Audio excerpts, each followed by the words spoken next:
ጌታ ይመስገን። ዛሬም እንደገና በሱ ፊት ለመሆን ትልቅ እድል አግኝተናል። ማንም አይወስድብንም ማለት ኢየሱስ ጌታ ነው። ጌታ ይባረክ። ምናልባት ርዕስ መያዝ የምትፈልጉ ሰዎች ከሰፈር መውጣት ወይም ከሰፈር ውጡ ይላል እግዚአብሔር ቃልና ከሰፈር ስለመውጣት እንመለከታለን። እግዚአብሔር ያስተምረናል ነው አይደል?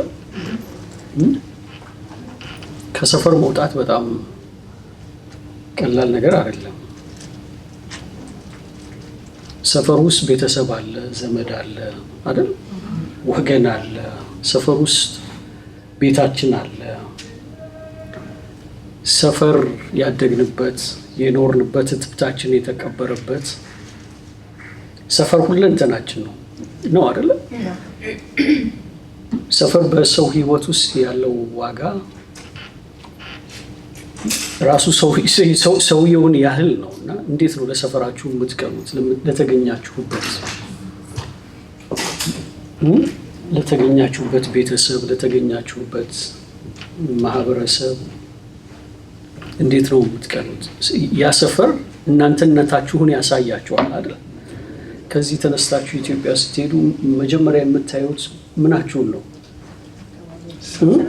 አሁን ኢትዮጵያ ላይ አይ ቲንክ ከተማውን እያፈረሱት እያደሱ የሆነ ነገር እያደረጉ ነው አይደል? እና የሆነ ሰው ኢትዮጵያ ሄዶ ነበርና ተመልሶ ሲመጣ በጣም አዝኖ ነው ደውሎ የነገረኝና ምንድን ነው ያለው?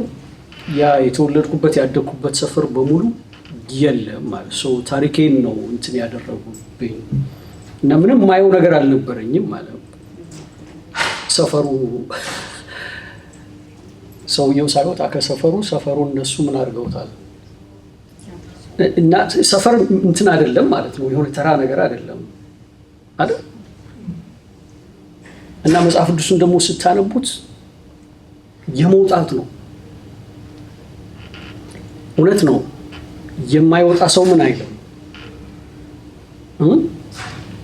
የማይወጣ ሰው አይገባም አይደል? ለመግባት ሰው ምን ማድረግ አለበት? መውጣት አለበት። የሁላችን አባት የምንለውን አብርሃምን እግዚአብሔር መጀመሪያ ያለውም ይሄንን ነው አይደል? ምን አድርጋለሁ? ውጣ። እንዲገባ ምን ማድረግ አለበት? መውጣት አለበት። ከምንድን ነው የሚወጣው? ከሰፈሩ መውጣት አለበት። እግዚአብሔር እንደዛ አለው አይደል? ዘፍጥረት ላይ ታነባላችሁ። እኔ ወደማሳይህ ምን ትላለህ? ትወጣለህ። ግን ስትወጣ አለው ይነግረዋል። ከቤተሰብህ፣ ከዘመድህ፣ ከወገንህ ተለይተህ እኔ ወደማሳይህ ስፍራ ምን በል ውጣ። እግዚአብሔር አብርሃምን አሁን ከሰፈር ውጣ እያለው ነው። ለአብርሃም ብዙ ነገሩ ነው። እንደውም እግዚአብሔር ሲጠራው ይሄን ሲነግረው መጽሐፍ ቅዱስ ይላል አይደል? ስንት ዓመቱ ነበር? 75 ዓመቱ ነበር። የ75 ዓመቱን ሽማግሌ እግዚአብሔር ወደማሳይ ሰፈር፣ ወደማሳይ መንደር፣ ወደማሳይ አካባቢ ምን በላል ውጣ። ግን እዛ ለመሄድ አንድ ነገር ማድረግ አለበት። ከወገኑ፣ ከዘመዶቹ፣ ከቤተሰቦቹ ተለይቶ መውጣት አለበት። እዚህ ይላችኋል አብርሃም ሚስቱን ያዘ። ሚስቱን ብቻ አልነበረም ይዞ የወጣው አይደል? የወንድሙን ልጅ ይዞ ወጣ አይደል? ሎጥን ግን እግዚአብሔር ምን ነበር ያለው? ለአብርሃም አካባቢን መልቀቅ ብቻ አድርጎ ነበር የወሰደው። ግን እግዚአብሔር የነገረውን አንድ ነገር ረስቷል። ከዘመድህም ከቤተሰብህም ተለይተህ ነው ያለው። ይዘውጣ አላለው። አንዳች ነገር ይዘውጣ አላለው። ከዘመድህም ከወገንህም ተለይተህ ወደዛ ወደ አዲሱ ሰፈር ለመግባት አብርሃም ብዙ ነገር ምን ማድረግ ነበረበት? መተው ነበረበት። አብረን አንብቦ የዘፍጥረት ምዕራፍ 12 ላይ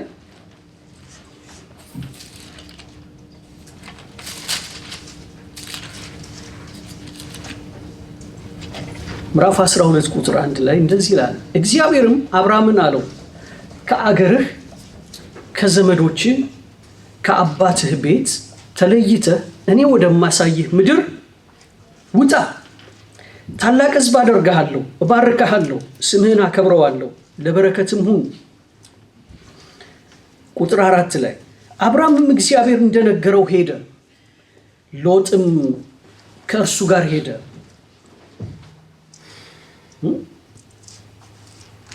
አብርሃምም እግዚአብሔር እንደነገረው ሄደ፣ ሎጥም ከእርሱ ጋር ሄደ። አብርሃምን ከካራን በወጣ ጊዜ 75 ዓመት ሰው ነበረ።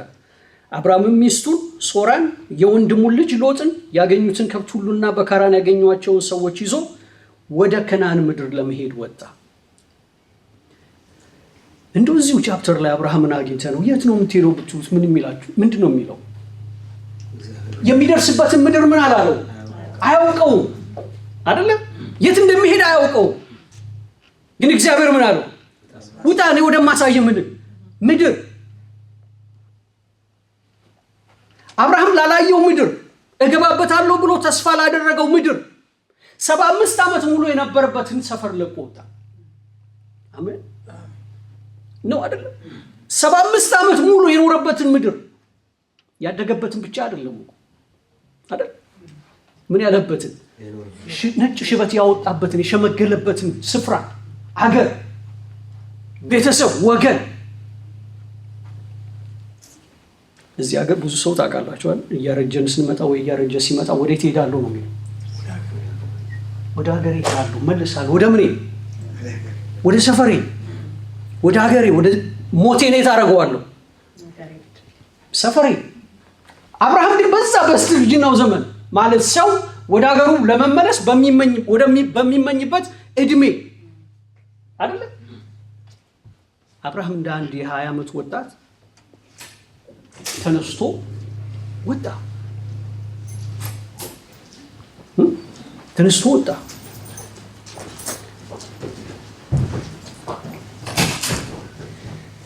የሱ ብቻ አይደለም። ቅድም እንዳልኳችሁ ይሄ መጽሐፍ ቅዱስ የመውጣት ታሪክ ነው አይደል?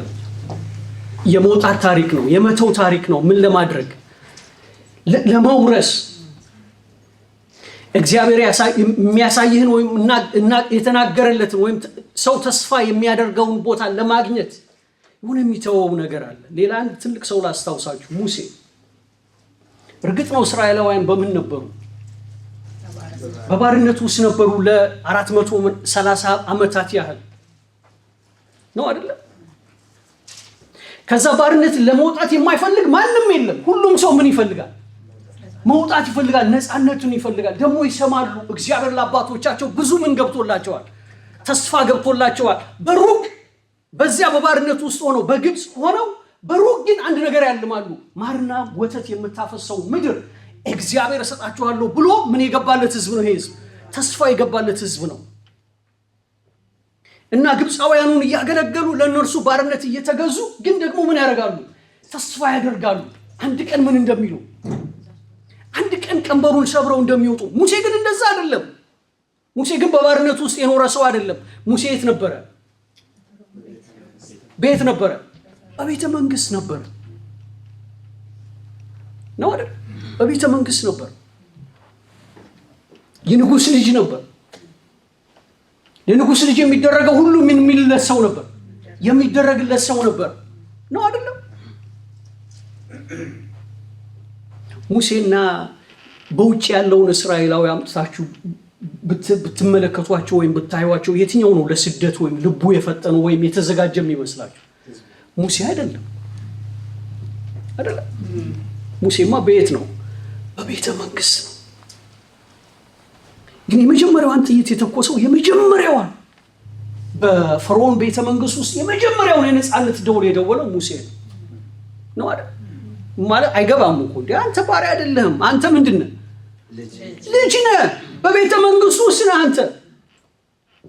ምን የሚተልቅ ነገር ቢያይ ነው ሙሴ ቤተ መንግስቱን የተጸየፈው? ምን የሚበልጥ ነገር ቢያይ ነው ቤተ መንግስቱ የእርሱ እንዳልሆነ ያመነው ሙሴ? ስለዚህ ሙሴ ምን ለማድረግ ተነሳ? ለመውጣት ምን ትቶ? አንድ ሰው አገኛለሁ ቤተ መንግስት የሚል ቤተ መንግስት ወዴት ነው የሚሄደው? ምን ወዳላለው? ወዳላየው። እኛስ ከዚህ ሄደን የት ነው የምንሄደው? ሰፈራችን ነው የምንሄደው፣ ሀገራችን ነው የምንሄደው። ሙሴ ግን ወደማያውቀው ነው አይደለም?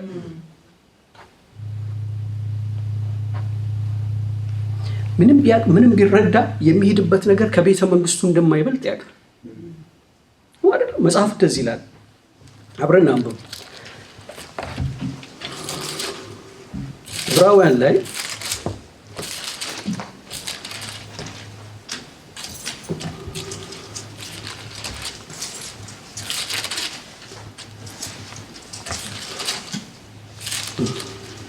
ዕብራውያን ምዕራፍ 11 ቁጥር 23 ላይ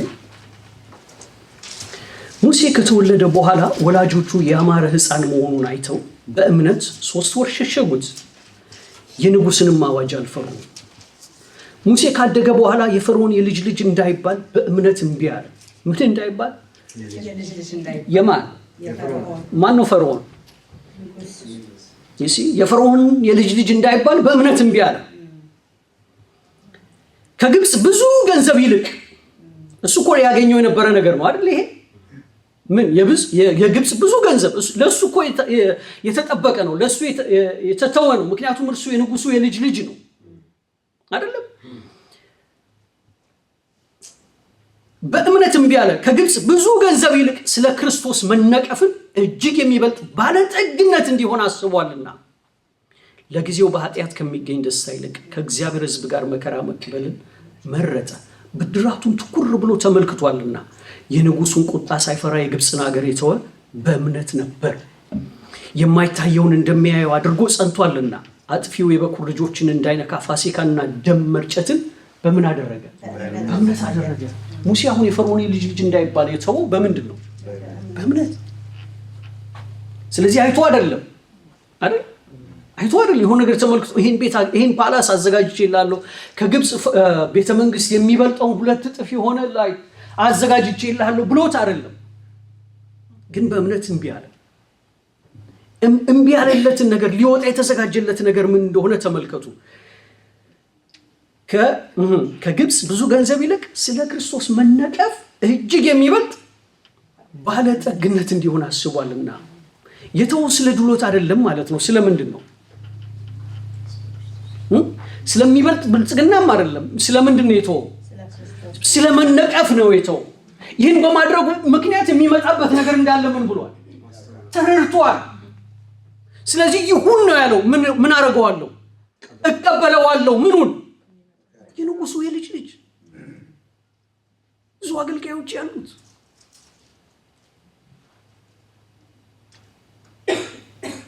መስቀል ለመሸከም ራሱን አዘጋጀ። በምድረ በዳ ለማለፍ ራሱን አዘጋጀ። የግብፅን ቤተ መንግስት ትቶ ሲወጣ እርሱ እንደማን አንዱ ይሆናል። ቤተ መንግስት ውስጥ እያለ የንጉሱ የልጅ ልጅ ነው። ቤተ መንግስቱን ግን ረግጦ ሲወጣ ማን ይሆናል? እንዳንዱ ምን ይሆናል? እስራኤላዊ ይሆናል። ምን ይሆናል ማለት ነው? ባሪያ። ስለማን? ስለ ክርስቶስ። የታገኘው ክርስቶስን ግን መነቀፍን እጅግ አድርጎ ምን አደረገ?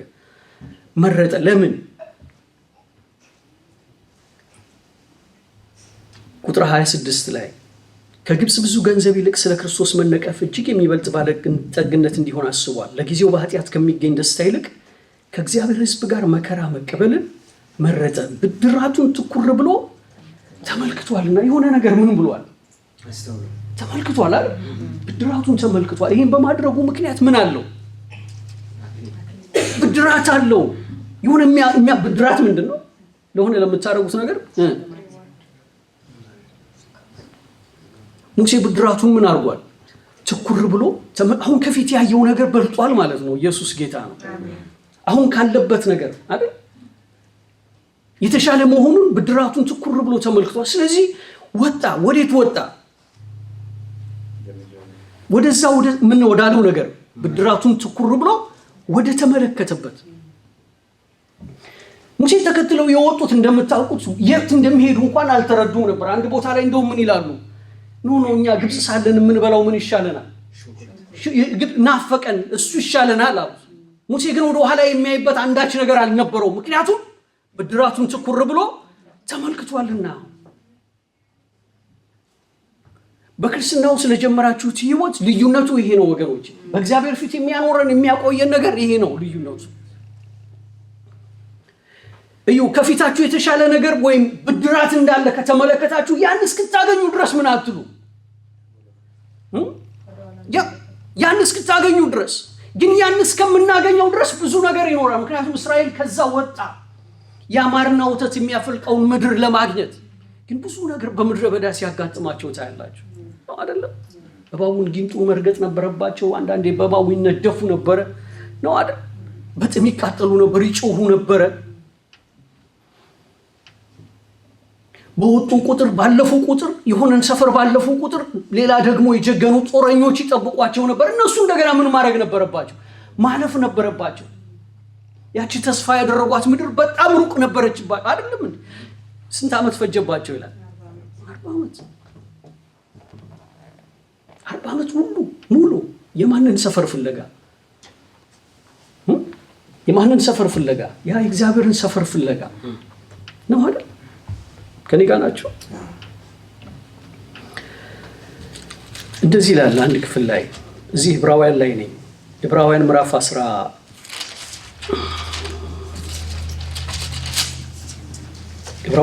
11 ቁጥር 8 ጀምሮ አንድ ቃል አነባለሁ።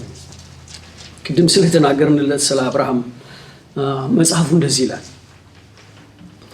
እንደምታውቁት አብርሃም የዘመዶቹን ቤተሰቡን ትቶ ሲወጣ እግዚአብሔር አንድ ቃል ገብቶለት ነበር። ምን አረጋለሁ? ባረካለሁ አይደል? ስለዚህ የመጀመሪያው ሰው በጣም ባለጸጋው በመጽሐፍ ቅዱስ ውስጥ ማን ነው ብትባሉ ማንን ነው የምናገኘው? አብርሃም እጅግ ብዙ ከብቶች ነበሩት፣ ብዙ ባሮች ነበሩት። ምን ነበረ? ባለጸጋ ነበር። እግዚአብሔርም ተናገረው፣ እንደ ምድር አሸዋ እንደ ሰማይ ከዋክብት አበዛሃለሁ አይደል? ስለዚህ አብርሃም በጣም ባለጸጋ ነበረ። ግን በጣም የሚገርም ሰው ይሄ ሰው ይኖር የነበረው ግን በምን ውስጥ ነበር?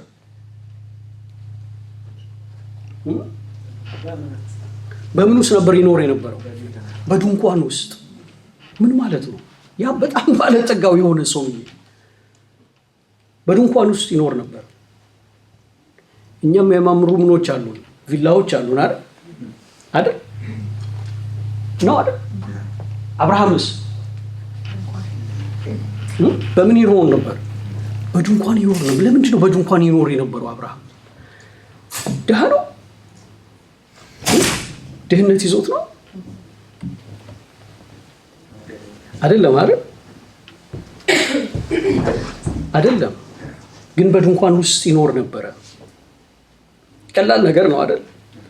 ቤት ገንብቶ ሰርቶ ቢሆን ምኑ ሊሆንለት ነው? ሰፈሩ ሊሆን ነው አይደል? ግን ይሄ ሰውዬ ምን በላይ የተባለ ነው? ውጣ። ወዴት? እኔ ወደማሳይ ምድር አይደል? ስለዚህ እግዚአብሔር ወዳሳየው ምድር እስኪደርስ ድረስ ይሄ ሰውዬ ምን ማድረግ አለበት? መኖር አለበት። ቀላል ነው። ምን ለማድረግ? ለማፍረስ። በድንኳን መኖሩ አንድ ነገር ይነግረዋል። እሱ ምን እንደሆነ፣ ጊዜያዊ እንደሆነ። ኢየሱስ ጌታ ነው። ስለዚህ ሁልጊዜ ምን ማድረግ አለበት? ሲመሽ ድንኳኑን ይዘረጋል። ጠዋት ሲሆን ድንኳኑን ያጣጥፍና ተሸክሞት ይሄዳል ነው አይደል? ሲደክመው ድንኳኑን ይዘረጋል። ያ የዘረጋበት ቦታ የእሱ እንዳልሆነ፣ የእሱ ሰፈር እንዳልሆነ፣ መኖሪያው እንዳልሆነ በዚያ እግዚአብሔር እንደማይበርከው ያውቃል። ግን መሄድ አለበት። ስለዚህ ሁልጊዜ በምን ውስጥ ኖረ? በድንኳን ኖረ። በድንኳን ኖረ። ለምንድን ነው አሁን በድንኳን መኖሩ ለሱ ለሌላ ሰው የሆነ እንትንነት ይመስላል አይደል? እኔ በጣም የሚገርመኝ ሙሴ ብቻ አይደለም በድንኳን የኖረው። የእግዚአብሔር ታቦት ራሱ በምን ውስጥ ነበር? ነው አይደል? የእግዚአብሔር ታቦት ራሱ በምን ውስጥ ነበር? በድንኳን ውስጥ ነበር። መጽሐፍ ቅዱስ እንደዚህ ይላል። ዕብራውያን 11 ላይ ቅድም ያልኳችሁ ክፍል ምዕራፍ 11 ቁጥር 8 ላይ አብርሃም የተባለው ርስት አድርጎ ሊቀበለው ወዳለው ስፍራ ለመውጣት አብርሃም የተባለው ምን አድርጎ ርስት አድርጎ ሊቀበለው ወዳለው ስፍራ ለመውጣት በእምነት ታዘዘ። ወዴት እንደሚሄድ ሳያውቅ ምን አረገ? ምን ሳይል ወዴት እንደሚሄድ ሳያውቅ ወጣ። ለእንግዶች እንደሚሆን በተስፋ ቃል በተሰጠው አገር በምን ኖሮ? በድንኳን ኖሮ። ያን የተስፋ ቃል አብረውት ከሚወርሱ ከይስሐቅና ከያዕቆብ ጋር እንደ መጻተኛ በእምነት ተቀመጠ። ለምን? መሰረት ያላትን እግዚአብሔር የሰራትን የፈጠራትን ከተማ ይጠብቅ ነበርና። ያችን ከተማ እስኪያገኝ ድረስ ምን ያላትን? መሰረት ያላትን አይደል? እግዚአብሔር ምን ያላትን? የፈጠራትን ከተማ እዛ እስኪደርስ ድረስ እዛ እስኪደርስ ድረስ ምን አደረገ? ከይስሐቅ ከያዕቆብ ጋር እንደመጻተኛ አጋብቶባቸዋል። ይስሐቅም ያዕቆብም የኖሩት ልክ አባታቸው በኖረበት መንገድ ነው። እንደምን ኖረዋል? እንደ መጻተኛ። ምን ማለት ነው መጻተኛ ማለት? እንግዳ ማለት ነው አይደል? አገሩ ያልሆነ ሰው፣ አካባቢው ያልሆነ ሰው፣ እንግዳ የሆነ ሰው ምንድነው የምንለው እኛ? ጸጉረ ምን ልውጥ የሆነ ሰው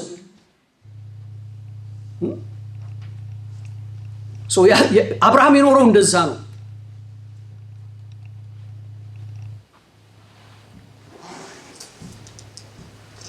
ወዴት እንደሚሄድ ሳያውቅ ወጣ። ለእንግዶች እንደሚሆን በተስፋ ቃል በተሰጠው ሀገር በድንኳን ኖሮ። በጣም ደስ ይለኛል። አብርሃም ብቻ አይደለም፣ ይስሐቅ ብቻ አይደለም፣ ያዕቆብ ብቻ አይደለም በምን የኖሩት? በድንኳን የኖሩት። ጳውሎስ እንደዚህ ይላል፣ እኛም በድንኳን ውስጥ ነን ይላል። አንድ ቀን አስባችሁ ታውቃላችሁ እናንተ በድንኳን ውስጥ ሊኖራችሁ መሆናችሁን? ወይስ ለመኖሪያችሁ ስትጠየቁ ያው የምናውቀውን ዚፕ ኮዳችሁን ነው የምትናገሩት? መጽሐፍ ቅዱስ እንደዚህ ይላል አይደል? አብረን አንብብ። ሁለተኛ ቆሮንቶስ ምዕራፍ 5 ቁጥር 1 ላይ ሁለተኛ ቆሮንቶስ ምዕራፍ 5 ቁጥር 1 ላይ ድንኳን የሚሆነው ምድራዊ መኖሪያችን ቢፈርስ ምን የሆነው? ድንኳን የሚሆነው ምድራዊ መኖሪያችን ቢፈርስ በሰማይ ያለ በእጅ ያልተሰራ የዘላለም ቤት የሚሆን ከእግዚአብሔር የተሰራ ሕንፃ እንዳለን እናውቃለን። በዚህ ውስጥ በእውነት እንቃትታለን። በምን ውስጥ? በዚህ ውስጥ በእውነት ምን እንላለን? እንቃትታለን። በምን ውስጥ? በድንኳን ውስጥ። እኛ የት ነን አሁን? ነው እኮ የሚለው አይደል? ድንኳን የሚሆነው ምናችን? ምድራዊ መኖሪያችን ቢፈርስ፣ ኢየሱስ ጌታ ነው። ምን ይላል? ነው ምን ይላል? ይፈርሳል አይደል? ይፍረስ። እሱ ካልፈረሰ ምን ማድረግ አይቻልም። ግን ቢፈርስ እንኳን ወይ ድንኳናችን ብለን አናለቅስም፣ አናዝንም፣ ለቅሶ አንቀመጥም። ድንኳን የሆነው ምን ሊል ነው? ሊፈርስ ነው። ቋሚ እኮ አይደለም ማለት ነው። ነው አይደለም? ቋሚ አይደለም እኮ ማለት ነው። ቋሚው እስኪመጣ ድረስ እርግጥ ነው በድንኳኑ ውስጥ ነው አብርሃም። ቢፈርስ በሰማይ ያለ በእጅ ያልተሰራ፣ ሃሌሉያ። በምን ያልተሰራ? በእጅ ያልተሰራ የዘላለም ቤት የሚሆን ከእግዚአብሔር የተሰራ ሕንፃ እንዳለን እናውቃለንና በዚህ ውስጥ በእውነት እንቃትታለን። ከሰማይ የሚሆነው መኖሪያችንን እንድንለብስ እንናፍቃለን። ለብሰን ራቆታችንን አንገኝም። ምክንያቱም እንትኑ ፈርሷል። ድንኳኑ ስለፈረሰ በድንኳኑ ውስጥ ያለው ምን ይላል? ይታያል እኮ አይደል? ድንኳኑ ውስጥ ሰው ይኑር ምን ይኑር አናውቅም። ግን ድንኳኑን ስናፈርሰው በድንኳኑ ውስጥ የነበረው ነገር ምን ይሆናል? ግን ድንኳናችን እንኳን ቢፈርስ ምን አንሆንም እያለን ነው። ራቆታችንን አንሆንም። ሌላ ምን እንለዋለን? የምንለብሰዋለን። በምን የተዘጋጀ? በሰው እጅ ያልተዘጋጀ። በማን የተሰራ? ከእግዚአብሔር የተሰራ። ምን እንዳለ? ድንኳን አይደለም። ምን እንዳለ? ቤት። ኢየሱስ ጌታ ነው። ይሲያው ምን ቤት ምን ሕንፃ እንዳለን እናውቃለንና ከዛስ በእውነት የሚሞተው በሕይወት ይዋጥ ዘንድ ልንለብስ እንጂ ልንገፈፍ የማንወድ ስለሆነ በድንኳኑ ያለን እኛ ከብዶን እንቃትታለን። በምኑ ያለን? እኛ ምን እንላለን? ከብዶናል። ምን እንላለን? እንቃትታለን። ድንኳን የሆነ ሸራ ነው አይደል? በጣም ከባድ ነው። በዛ በሸራ ውስጥ ያለን እኛ ምን ብሎናል? ከብዶናል። ከብዶን ደግሞ ምን እንላለን? እንቃትታለን። ለምን? ነገር ግን ለዚሁ የሰራን እግዚአብሔር ነው። እርሱም የመንፈሱን መያዣ ምን አደረገ? ሰጠን። ከዛ ይቀጥላል። እንግዲህ ሁልጊዜ ታምነን በእምነት እንጂ በማየት አንመላለስምና በስጋ ስናድር ከጌታ ተለይተን በምን እንዳለን እናውቃለን? በስደት እንዳለን እናውቃለን። በምን ስናድር? በስጋ በምን ስናድር ማለት ነው? በዚያ በድንኳኑ ስናድር፣ በድንኳኑ ስንኖር ከማን ተለይተናል? ከእግዚአብሔር ተለይተን በምንድን ነን? በስደት እንዳለን እናውቃለንና ይልቁንም ከስጋ ተለይተን በስደት መኖር ኢየሱስ ጌታ ነው። ከምን መውጣት ማለት ነው? ቅድም ስናወራ ነበር። አብርሃም ወጣ ተሰደደ አይደል? ካለበት ልክ አሁን እኛም ተሰደን አለ። ወዴት ነው የምንሰደደው? ስለዚህ ደግሞ ብናድር ወይም ተለይተን ብንሆን እርሱን ደስ የምናሰኝ ልንሆን እንናፍቃለን። መልካም ቢሆን ወይም ክፉ እንዳደረገ እያንዳንዱ በስጋው የተሰራውን በብድራት ይቀበል ዘንድ ሁላችን በክርስቶስ በፍርድ ወንበር ፊት ምን ልንል ይገባናል? ልንገለጥ ይገባናል። ከኔ ጋር ናችሁ አይደል? ከኔ ጋር ናችሁ? ኢየሱስ ጌታ ነው። እዩ ብሉይ ኪዳን ላይ ካህናቱ ስለ ሰዎች ኃጢአት ምን ያቀርባሉ? መስዋዕት ያቀርባሉ አይደል? መስዋዕት ሲያቀርቡ ሁልጊዜ የሚያደርጉት ነገር ነበራቸው። መስዋዕት ሲያቀርቡ በጉን ያርዳሉ ወይም ለመስዋዕት የቀረበውን ያርዳሉ። ከዛም በኋላ ደሙን በሰዎቹ ላይ ምን ያደርጋሉ? ይረጫሉ። መቃኑን ይቀባሉ፣ ጉበኑን ምናምን ሁሉን ነገር ይቀባሉ። ግን አስተውላችሁ ታውቃላችሁ? ስጋውን ግን ከሰፈር ውጪ ይወስዱትና ያቃጥሉታል። ስጋው ከየት መውጣት አለበት? ከሰፈር ውጪ መውጣት አለበት። ከሰፈር ውጪ ይወጣና ስጋው ይቃጠላል። ይህን መጽሐፍ ቅዱስ እንደዚህ እያለ ይናገራል። እዚሁ ዕብራውያን ላይ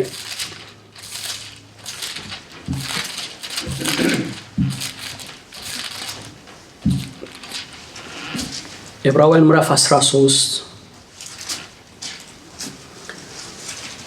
የምፈልገው ቁጥር 11 ነው፣ ግን ከቁጥር 9 ጀምሮ አነባዋለሁ።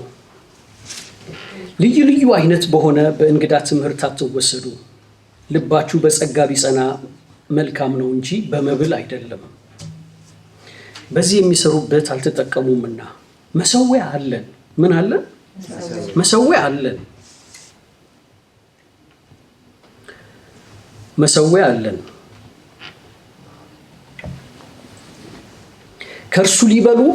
ከእርሱ ሊበሉ ድንኳኒቱን የሚያገለግሉ መብት የላቸውም። ሊቀ ካህናት ስለ ኃጢአት ወደ ቅድስት የእንስሶችን ደም ያቀርባል። ምን ያቀርባል? የእንስሶችን ደም ያቀርባል። ስጋቸው ግን ከሰፈር ውጭ ምን ይላል? ይቃጠላል። ሰፈር ውስጥ ምኑ አይቃጠልም? እዩ፣ ስጋው ምን የተደረገ ነው? ስለ ሰዎቹ ኃጢአት ምን የቀረበ ነው? መስዋዕት የቀረበ ነው አይደለም? ካህኑ እንደዚህ ያደርጋል። ለኃጢአቱ ለመናዘዝ ያንን መስዋዕት ይዞ የመጣውን ሰውዬ ያቆመውና አንደኛውን እጁን ኃጢአቱን በሚናዘዘው ሰውዬ ላይ እንደገና ሌላኛውን እጁን ደግሞ በመስዋዕቱ ላይ ያደርጋል። ምን እያደረገ ነው ማለት ነው? የሰውየውን ኃጢአት ወደ ምኑ እያስተላለፈ ነው? ወደ በጉ እያስተላለፈ ነው። አሁን በጉ የሰውየውን ኃጢአት ምን አድርጓል? ተሸክሟል። ስለዚህ ምንድነው ማለት ነው? በጉ ንገሩኛ። ዕዳ ተሸክሟል። መጽሐፍ ቅዱስ ደግሞ ሲናገር የኃጢአት ደሞዝ ምንድን ነው? ስለዚህ ምን ማድረግ አለበት በጉ? ሰውየው በሰላም ወደ ቤቱ ይሄዳል። ዕዳው ምን ተብሎለት? ተቃሎለት። ስለዚህ እግዚአብሔር እንደዚህ ያለው አሁን የበጉን ደም ትረጨዋለህ፣ ስጋውን ግን ከሰፈር ውጪ ወስደህ ምን ታደርገዋለህ?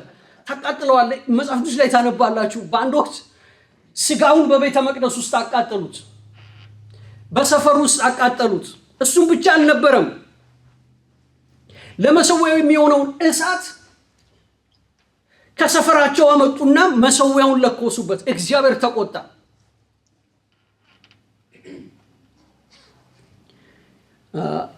ለኛ ደግሞ ምንድነው? የአዲስ ኪዳን በግ እርሱ ማን ነው? ክርስቶስ ነው። ትዝ ይላችኋል ክርስቶስን እንዴት እንደሰቀሉት? በሰፈር መካከል ነበር የሰቀሉት። እሱም እኮ ምንድነው ያደረጉ? ልክ ያ በግ የዛ የአቅራቢውን ኃጢአት ይሸከም እንደነበረ ክርስቶስን ምን አድርጎ ነው? የሰውን ሁሉ ምን ኃጢአት ተሸክሞ ነው። ነው አይደል? መጽሐፍ ቅዱስ እንደዚህ ይላል እኮ እርሱ እኛን ምን ሊያደርገን የእግዚአብሔር ጽድቅ ሊያደርገን እርሱ ስለኛ ምን ሆነ ይላል?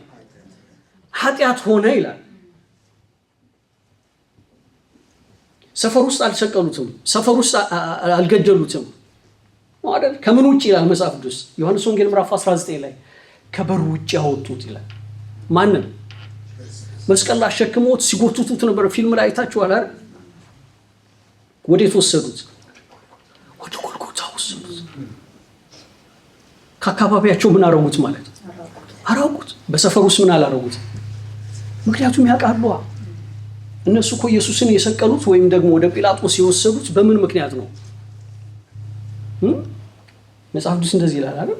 ፈሪሳውያኑ አመጡት ለጲላጦስ እና ጲላጦስ ምን አሉት? ፍረድበት አሉት። ነው አይደለም? ታሪኩ እንደምታውቁት ጲላጦስ ግን መለሰና እንደ ወጋችሁ እንደ ሕጋችሁ ምን አድርጉት? ፍረዱበት። እኔ ምን አድርጌዋለሁ? ጲላጦስ ምንድን ነው ያለው? እኔ ምንም ወንጀል አላገኘሁበትም። ጲላጦስ ሪፕሬዘንት የሚያደርገው ነገር አለው አይደል? በሱ ሕግ አየው፣ በሱ ስርዓት አየው፣ አንዳች ነገር አላገኘበትም። እውነት ነው እኮ በጲላጦስ ሕግ አይደለም የተገኘበት ኢየሱስ። በማን ሕግ ነው? ፈሪሳውያኑ ናቸው ምንድን ነው ያሉት? ራሱን የማን ልጅ አድርጓል? የእግዚአብሔር ልጅ አድርጓል። ሰንበትን ምን አድርጓል? ሰንበትን ሽሯል። ነው አይደለም? ከኃጢአተኞችና ከዘማውያን ጋር ምን ያደርጋል? ይበላል፣ ህብረት ያደርጋል። ሙሴ ይወገሩ ዘንድ ያዘዛቸውን ምን ያደርጋል? እሱ ይቀበላል። እንደዚህ ያሉ ነው የከሰሱት። በምናቸው ነው የከሰሱት? በህጋቸው። ስለዚህ ጲላጦስ ወሰደውና እንደ ህጋችሁ ልትፈርዱበት ይገባችኋል አላቸው። ስለዚህ እንደ ህጋቸው ምን አደረጉት? በእንጨት ላይ ሰቀሉት። ምክንያቱም በእንጨት የሚሰቀል ሁሉ ምን ያለ ነው? የተረገመ ነው። ስለዚህ የሰቀሉት የተፈረደበት እንደምናቸው ነው? እንደ ህጋቸው። በህጋቸው ደግሞ ኃጢአተኛ ወይም ኃጢአትን የተሸከመ ሰፈር ውስጥ ምን አይልም? አይሰቀልም።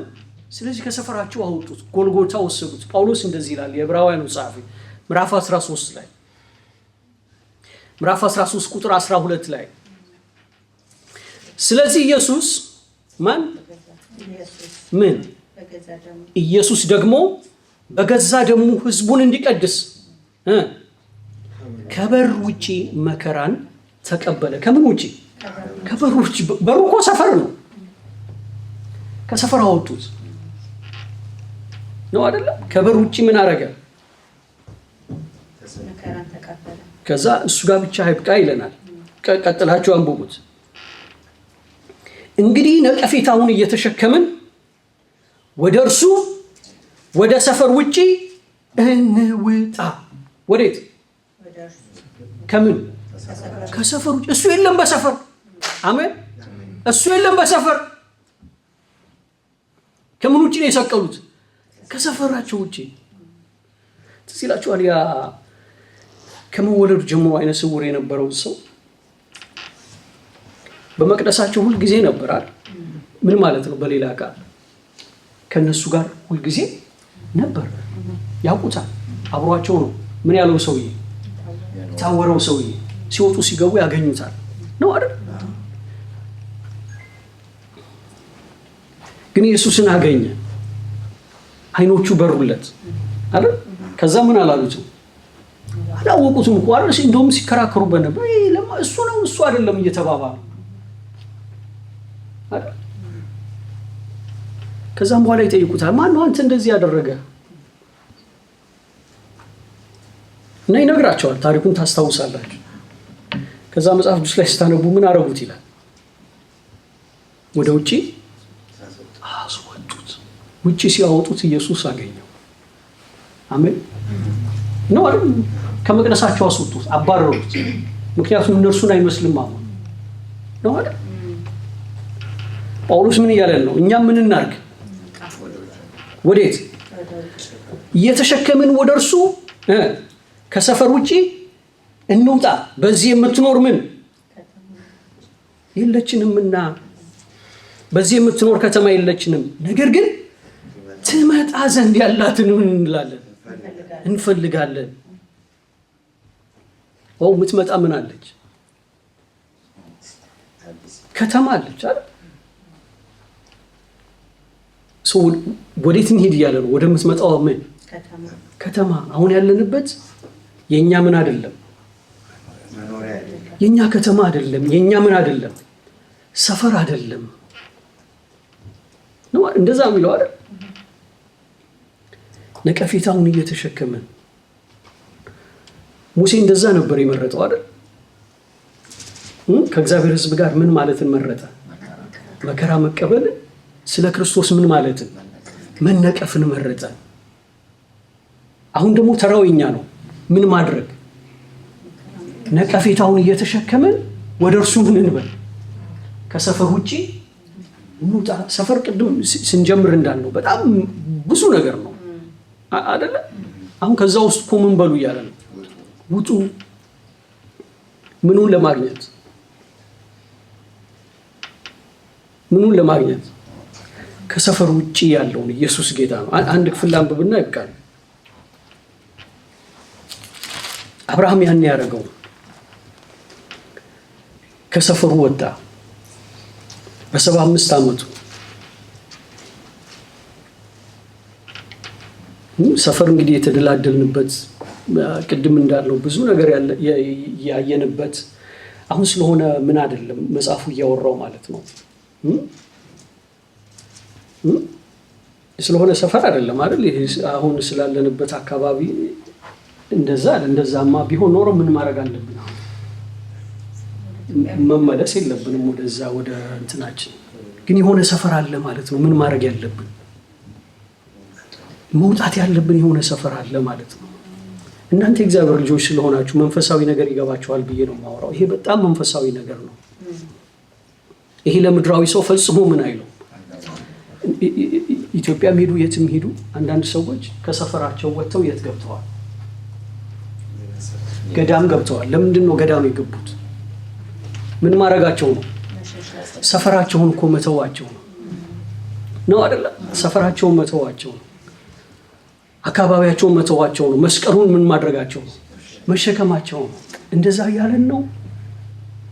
እንደዛ በማድረግ እስከ ሰፈር እንርቃለን።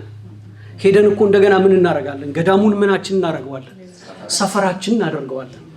እንድንቆም አይደለም አንድ ቦታ ላይ። ገዳሙ አይደለም እግዚአብሔር ያሳየን ወይም የመጨረሻው ምኑ በሰው ምን ያላለች ነው ያለን። በሰው እጅ ምን ያላለች ያልተሰራች ነው የተሰው። ገዳሙ አይደለም። ገዳሙን የማያነጹት ምኖች ናቸው? ሰዎች ናቸው ነው እኮ አይደል? ገዳሙንም ሰፈር ነው። ይኸው እዚህ መተን እኮ ምን ከኢትዮጵያ መጣን። እዚህ አሁን ምን አድርገነዋል? ሰፈር አድርገነዋል። ሰፈራችን ነው የምንኖርበት ነው አይደለም? አንድ የሆነ እንትን መጽሐፍ አለ፣ የጥንት መጽሐፍ ነው እና ሰውየው መነኩሴዎች ናቸው ሁለቱ እና ይሄዳሉ። እየሄዱ ባህር ለመሻገር ይደርሳሉ እና የሚሻገሩበትን ውሃ ዳር እንደደረሱ አንድ ሴት ቆማለች እና እነሱ ደግሞ ምኖች ናቸው? መነኩሴዎች ናቸው። እና ትልቁ መነኩሴ በጣም ተቸገረ። ምክንያቱም ሴትዮዋ እዛ የሚያሻግራት የፈለገች ነው። እነሱ ወንዶች ናቸው ሊሻገሩ ነው፣ እሷ ደግሞ አልቻለችም። ስለዚህ ሽማግሌው መነኩሴ ምን አደረገ? ሴትዮዋን ተሸከማትና አሻገራት እና ብዙ ከሄዱ በኋላ ብዙ ቀን ካለፈው በኋላ ለካ ወጣቱ መነኩሴ በውስጡ እንትን ገብቶበታል። እንዴት ትሸከማታለህ? እና እድል ሲያገኝ ጠየቀው። እንዴት ግን ያችን ሴት ተሸከምካት?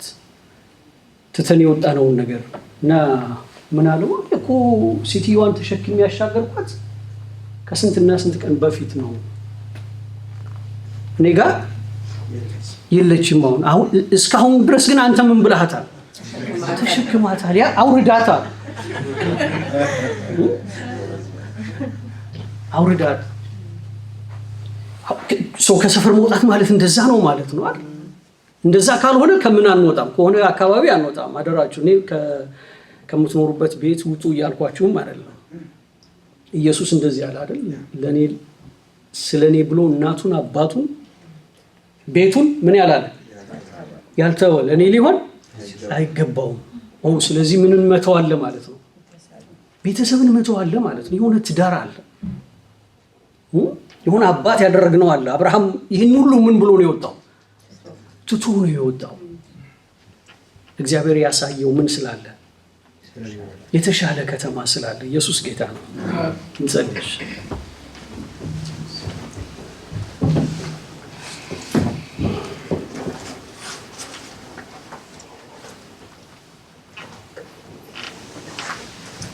እግዚአብሔር ሆይ እናመሰግናለን። የድንኳኑ መኖሪያችን ጊዜያዊ ስለሆነ ነገር ግን በሰው እጅ ያልተሰራች ያንተ ከተማ ስላለች ደግሞ እግዚአብሔር ሆይ የምንወርሳት ርስታችን ስላለች አባቱ እኛም ያንተ ርስቶች ስለሆነን እኛን ስለምትወርስ ጌታ ሆይ እናመሰግናለን።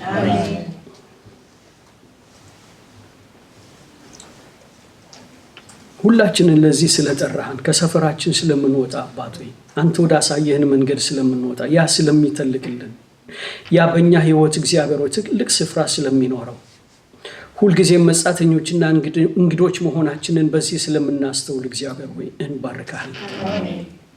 ትኩር ብለን ብድራታችንን እርሱም ክርስቶስን መመልከት እንድንችል እግዚአብሔር ሁልጊዜ ደግሞ አይናችንን የምንኳልበትን ኩል ስለምትሰጠን ስለምታጥበን ስለምታጸድቀን እግዚአብሔር ሆይ ስላጸደቀን ስለማርከን ሁልጊዜም ደግሞ ስለምታስተምረን አባትና አምላክ እግዚአብሔር ወደ ልብ ሐሳብ ስለምታፈልቀን ጌታ ሆይ እንባርካለን።